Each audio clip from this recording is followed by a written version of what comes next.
BRS सरकार assembly के एक वफद ने स्पीकर असेंबली गडम प्रसाद से मुलाकात की और कांग्रेस में शामिल होने वाले बीआरएस पार्टी के 10 अरकान असेंबली को असेंबली की रुकनीत से नाअहल करार देने की दरख्वास्त की। बीआरएस के कारगुजार सदर केटी रामाराव की क़यादत में पार्टी के अरकान असेंबली ने स्पीकर से मुलाकात करते हुए उन्हें एक याददाश्त भी हवाले की। वफद ने कहा कि एक पार्टी के टिकट पर मुंतखब होकर दूसरी पार्टी में शामिल होने वाले अरकान को 3 माह के अंदर नाअहल करार देने से मुताल्लिक सुप्रीम कोर्ट का फैसला है और इस फैसले के तहत पार्टी इनहराफ करने वालों के खिलाफ कार्रवाई करने की दरख्वास्त की। इस मौके पर बीआरएस रुकन असेंबली सविता इंदिरा रेड्डी और दूसरों ने प्रोटोकॉल के खिलाफ वर्जी की भी स्पीकर से शिकायत की।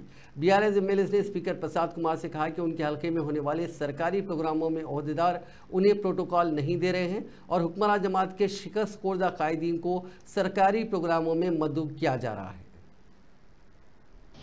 कांग्रेस पार्टी ఏ పార్టీ అయితే ఈ రోజు ఒకవైపు రాజ్యాంగం పట్టుకొని రాహుల్ గాంధీ గారు ఢిల్లీలో పోజులు కొడుతున్నారో నేను రాజ్యాంగ సంరక్షకుని అని, అదే కాంగ్రెస్ పార్టీ ఇవాళ రాజ్యాంగ భక్షకుల మాదిరిగా ఏ రకంగా వ్యవహరిస్తున్నారో కూడా వారికి వివరంగా చెప్పడం జరిగింది।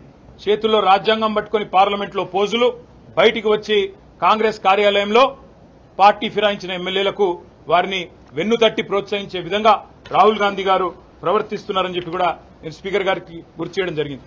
ఇది కాంగ్రెస్ పార్టీ యొక్క జాతీయ మేనిఫెస్టో। ఇదే మన తెలంగాణలోనే తుక్కుగూడలో విడుదల చేయడం జరిగింది న్యాయపత్ర। అందులో కూడా కాంగ్రెస్ పార్టీ చాలా స్పష్టంగా చెప్పింది।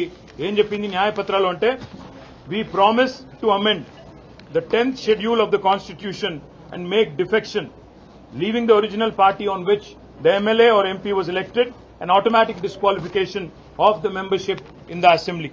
ఇది వారు చెప్పిన మాట। ఇది కూడా స్పీకర్ గారికి చదివి వినిపించాం। హర్యానాలో ఇదే కాంగ్రెస్ పార్టీ కొట్లాడుతా ఉంది। వాళ్ళ ఎమ్మెల్యే అక్కడ కిరణ్ చౌదరి గారు బీజేపీలో చేరితే ఇదే కాంగ్రెస్ పార్టీ హర్యానాలో అక్కడ స్పీకర్తో కొట్లాడుతా ఉంది, డిస్క్వాలిఫై చేయండి అని కొట్లాడుతా ఉంది। అది కూడా స్పీకర్ గారికి గుర్తు చేసినాం।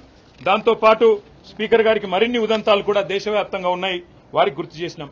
కర్ణాటకలో ఎక్కడైతే బీజేపీ పార్టీ కాంగ్రెస్ ఎమ్మెల్యేలను